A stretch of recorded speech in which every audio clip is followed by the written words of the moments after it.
happening.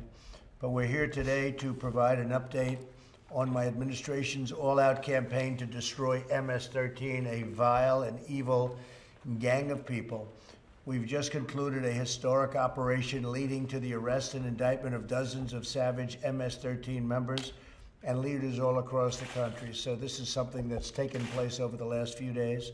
I want to thank Attorney General Barr for doing a great job in many ways, not just here. Acting Secretary of Homeland Security Wolf and FBI Director Wray for joining us today. And we'll be discussing a little bit about what we did and where we're going. But MS-13 has been a problem for our country for a long time. We've taken them out by the thousands. While radical left-wing politicians have fought to open borders and welfare for illegal aliens, my administration has fought for safe streets. We want security for our people. We want the rule of law. We want law and order.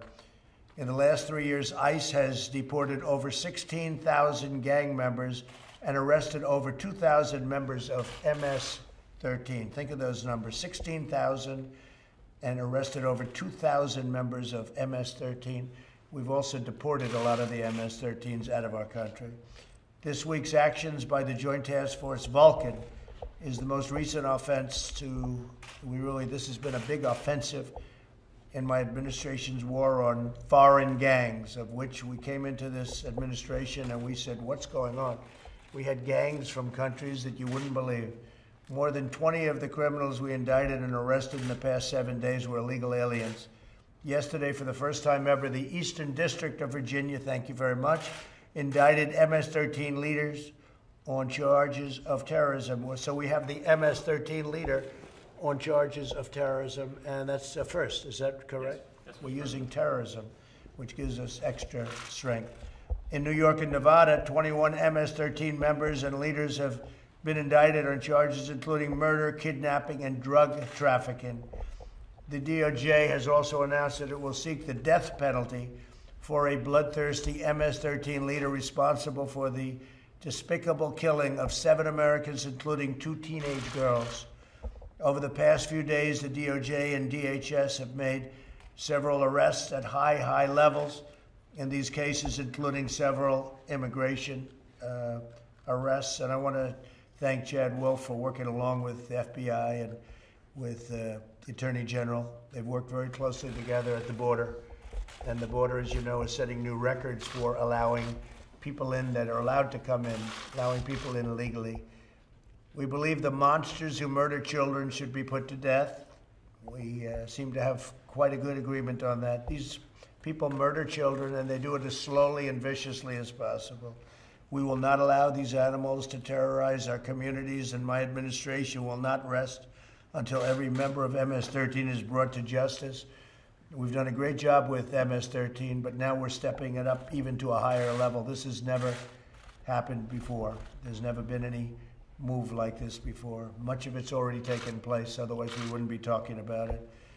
So when Biden and the radical left want to open borders for MS-13 and others, we want strong borders. We want, as I've said, we want borders. Without borders, you don't have a country, and we have a great country, and it's coming back stronger than ever, from job numbers to every other number. It's coming back stronger than ever before. So we're going to have a great third quarter. We're going to have a great fourth quarter, and next year is going to be one of the strongest years economically we've ever had. So I'm going to ask A.G. Barr to say a few words about the MS-13 and what we've done and what we're doing and where we plan to go.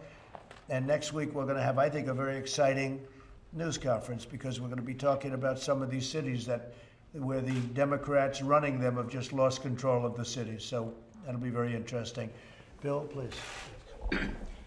When I came into the department as Attorney General, the President made it clear that one of his top priorities to reduce violent crime in the United States was to destroy MS-13 in the United States. And what we've been in here discussing with the President is part of that effort, which is Project Vulcan, or Task Force Vulcan, which is targeting the higher level players in the MS-13 operations in the United States. MS-13 is somewhat unique in this sense. They have the street savagery that you would see in a gang, It is not driven by commercial interests, the way, for example, the mafia traditionally was. It's about honor of being the most savage, bloodthirsty person you can be and building up a reputation as a killer. So this is, in some ways, is a death cult. And then they use the terror that they cause by their savagery to extort. And they've gotten increasingly into human trafficking and now narcotics trafficking. But that's a sidelight to some extent to their basic purpose, which is violence, terrorizing people. Also, unlike a street gang, they're highly organized as a transnational organization. They operate with hierarchy, with programs. They call them programs. Think of it as a crime family, essentially. And then under each program, they have different cliques. They have programs and cliques operating in the United States. While their center of gravity is in Central America, there are thousands that have come into the United States illegally. They're virtually all illegal aliens. They come in now through the, although it's harder to get across the border, but traditionally they've come across the border into Houston and then fanned out across the United States into different centers of activity. Today, we were talking with the president about 3 actions we took. Melgar Diaz was indicted in the Eastern District of Virginia. First time we've used terrorism charges against a member of MS-13. He was responsible for activities in 13 states, 20 cliques in the United States. He was also the person who would greenlight assassinations in the United States. The orders come from El Salvador, or the request to assassinate people would go down to El Salvador, and he would greenlight the head. We also took down, this was an HSI case in Las Vegas. We took down the Hollywood clique, which operated not only in Nevada, but also in California and in the Eastern District of New York, again, Long Island. And we took down 21 members and the leadership of that organization. And then finally, these are the New York indictees. And then finally, I announced that we are going to seek the death penalty against Alexei Sayans, who is a leader in the Eastern District of New York, a leader of MS-13 there. The president made a trip to Brentwood, New York earlier in his administration, and he met with the families of victims that had been killed by MS-13, including the family of 2 young girls who were butchered with machetes. And the person that we are seeking the death penalty against was involved in those murders, as well as the murder of 2 African Americans who they just saw on the street and thought they were from a rival gang and just butchered. So those are the actions we're taking. There's more coming as we can target the leadership of MS-13. We're working very closely with the El Salvadorians on this. They've been very cooperative, and we have the HSI and the FBI with operations down in El Salvador.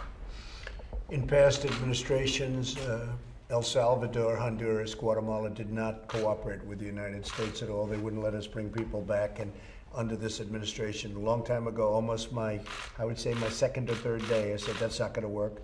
They'd bring them back and they'd say, get them out of here, we're not taking them. And they don't say that anymore. They don't even come close to saying that anymore. So the operation is going to be very good. This is probably the meanest, worst gang anywhere in the world, the MS-13 group. And a big dent is put in them. It took place over the last few days and really over the last year. Heavy focus on MS-13. They're an evil group of people. They're sick, they're deranged, and we're taking care of it. And I want to just thank these great crime fighters that are with us today. Thank you. So It's really U.S. Attorney fantastic. from Nevada, Nick Trutanich, the U.S. Attorney from the Eastern District of Virginia, Zach Terwilliger, obviously you know the Director of the FBI, Matt Albens of the ICE, Mike Carvajal of Bureau of Prisons. You might ask why the Bureau of Prisons, because they do like to try to operate out of prisons, and we have to make sure we collect intelligence in the prison system. And then Regina Lombardo of ATF, Tim Shea of DEA, and of course you know the Secretary of DHS, Chad Wolf. It's like central casting.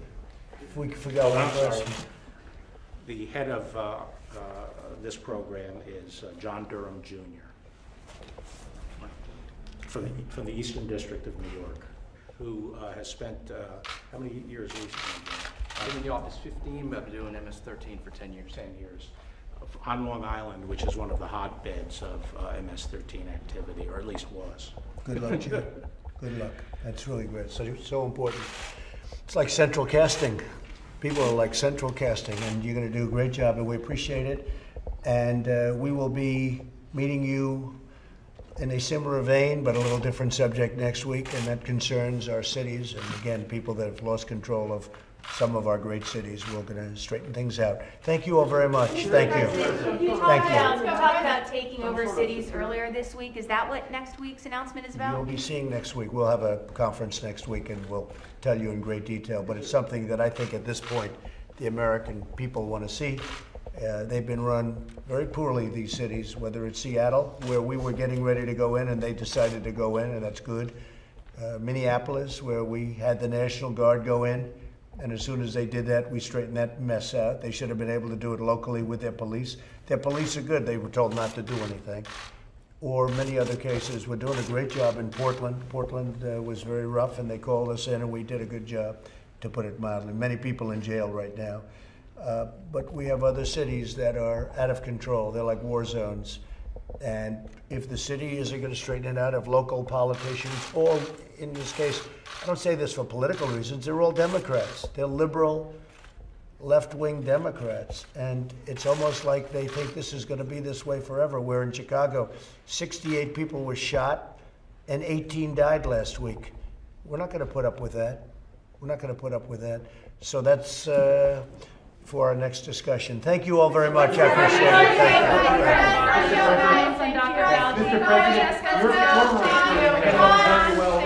Your former attorney Get along very well with Dr. Are you okay with the op-ed Peter Navarro wrote? Well, that's Peter Navarro. But I have a very